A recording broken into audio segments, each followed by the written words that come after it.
आजादी के अमृत महोत्सव के उपलक्ष्य में देश भर में चलाए जा रहे हर घर तिरंगा अभियान के तहत एनएमडीसी की बचेली इकाई द्वारा बुधवार को फ्रीडम रन मैराथन का भव्य आयोजन किया गया।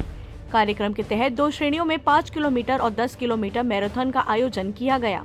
बुधवार की सुबह 6 बजे से मैराथन में भाग लेने प्रतिभागी डीएवी स्कूल पहुंचे। देश की सबसे बड़ी भारत सरकार की नवरत्न खनन कंपनी एनएमडीसी द्वारा भारत की आजादी के अमृत महोत्सव का आयोजन पूरे जोर शोर से किया जा रहा है।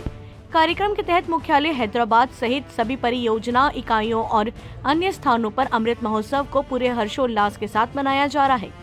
इसी कड़ी में बुधवार को एनएमडीसी की बचेली इकाई द्वारा फ्रीडम रन का आयोजन किया गया। फ्रीडम रन की शुरुआत सुबह 6 बजे से एनएमडीसी के बचेली कॉम्प्लेक्स स्थित डीएवी पब्लिक स्कूल के प्रांगण से सीजीएम श्री पी.के. मजुमदार द्वारा हरी झंडी के साथ शुरू हुआ। 5 किलोमीटर श्रेणी के मैराथन का शिमिवीर चौक, हाईटेक कॉलोनी, बैंक कॉलोनी मुख्य मार्ग होते समापन होटल हिल टॉप बचेली में हुआ, जबकि 10 किलोमीटर श्रेणी के मैराथन का समापन उसी रूट में पड़ापुर से वापस डीएवी स्कूल में किया गया।